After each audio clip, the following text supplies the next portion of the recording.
So today we are going to look at a Porsche 968. I've spent a lot of time over the past few videos with spreadsheets really telling you how good the Boxster is, as well as other cars as well. The 911 has had a fair look in, but it's time to look at a transaxle model. I've never driven one, so I'm really looking forward to this. I am of a certain age where, when I were a lad, as they say back in the UK, there wasn't any such thing as a Boxster.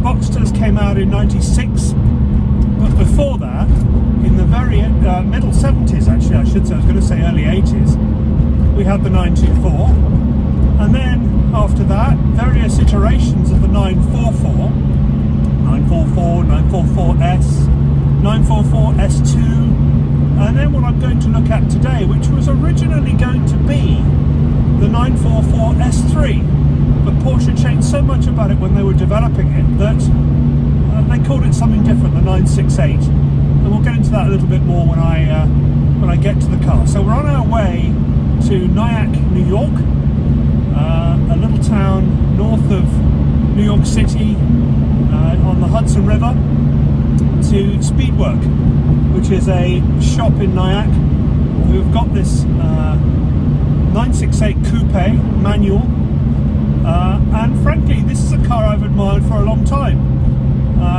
I've always regarded them well, they've always had good write-ups, and I'm really looking forward to driving this car, I must say. So let's see how we get on.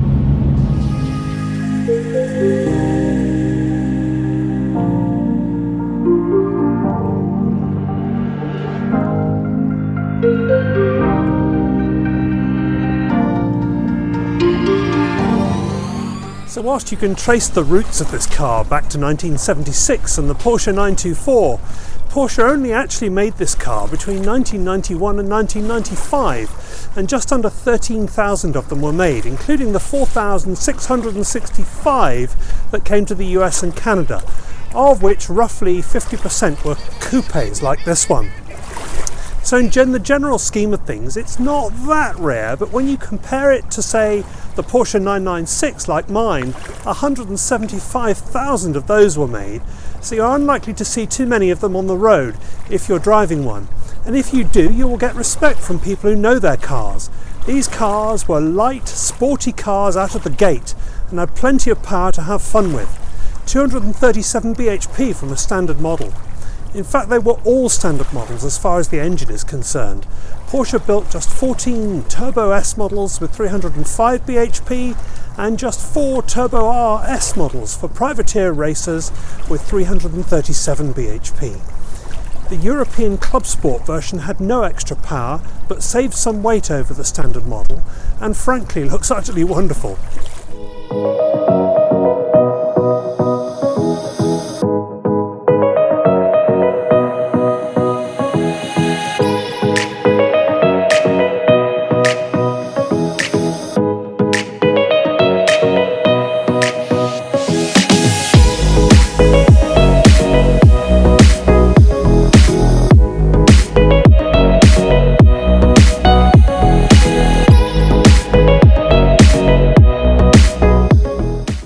Particular car though, and let's look at the exterior first before we get it out on the road and see what it's like.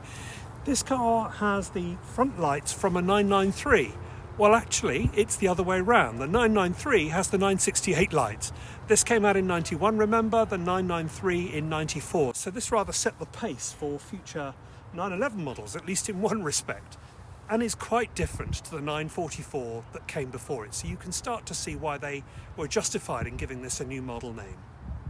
This car has just over 130,000 miles on it, but you wouldn't know it. It presents extremely well, and the dark blue metallic paint matched with the orangey tan of the full leather interior complements it perfectly. The condition of both of these things is really good too, and it very much belies its age and mileage. There are a number of paint dings where the odd rock has hit it on the trunk, but for this age I call that patina and character. Certainly no defect to my eyes, at least. The rear seats win the Douglas Bader Award for most ridiculous amount of legroom. So unless you are in fact Douglas Bader, then don't even bother trying to get in the back. Otherwise the car feels a bit like my 996 in that it still feels modern enough to drive every day, if you like, and you don't feel that you are driving something that is going to break down or bits are going to fall off it.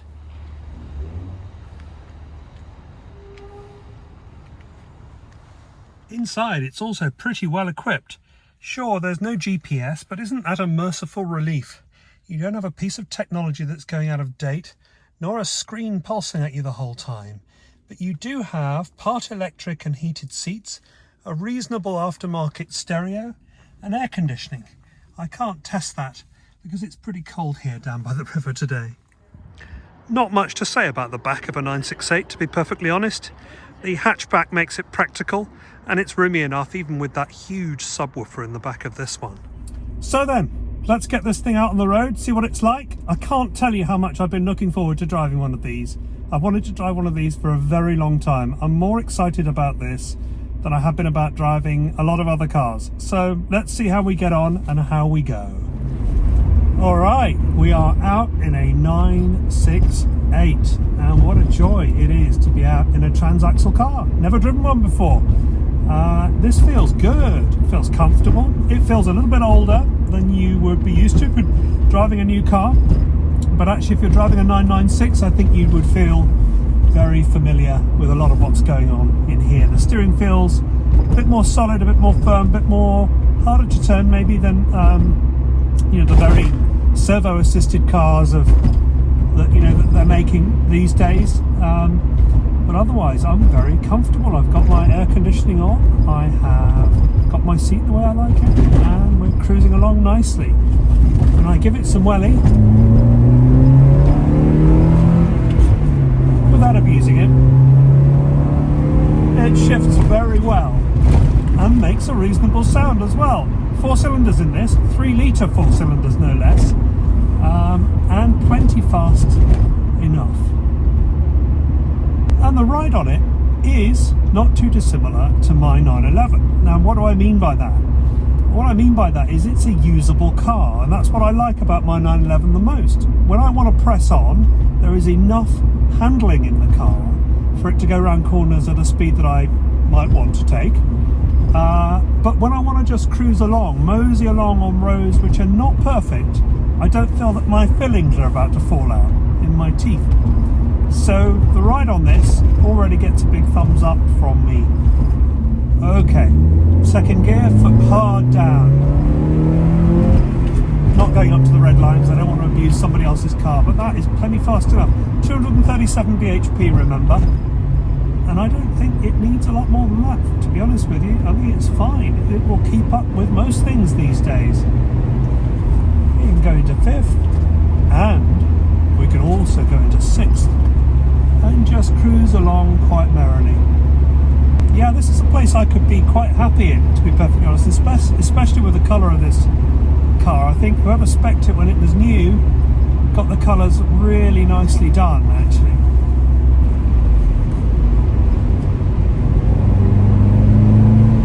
Dropping it down into fourth, we're cruising along nicely. In fact, maybe a bit too fast.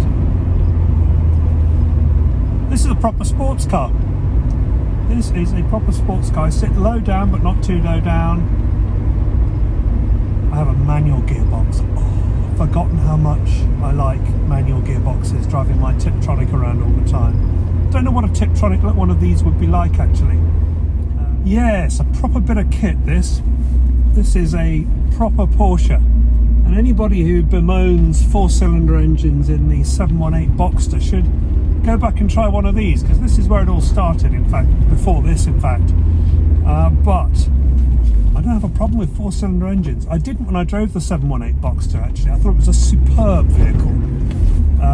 But enough about Boxsters, right? I've been saying too much about Boxsters. I'm going to start to lose my street cred if I'm not careful.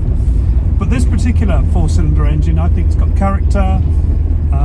It's quite thrashable. I haven't taken it to the red line because it's not my car, but it revs freely. You can have some fun with the gears. It's very chuckable. It's not a big car. It's no bigger than my 996. In fact, it feels lighter than my 996 as well. I'm not sure if it is, but it does feel a little bit lighter.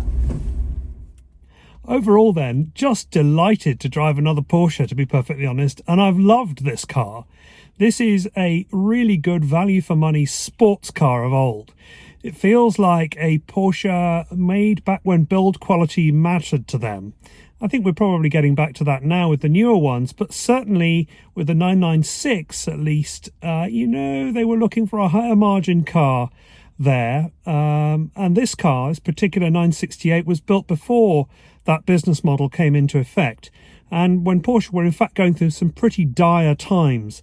So the build quality of this car, 130,000 miles on this particular one, still feels really good. Gearbox could maybe do with being just a tad more precise, but I think that's probably due to its age and could be fairly easily remedied. Otherwise, buying a 968, I think you would have a lot of fun, and it's sorely tempting. If I didn't have 3 children, but anyway, there we go. I hope you enjoyed this, and you'll stay with me for future videos. Subscribe if you like. Love to have you along. Give me a like though if you're still at this end of the video. That would be much appreciated. Otherwise, very much looking forward to seeing you in the next one. Thanks for watching.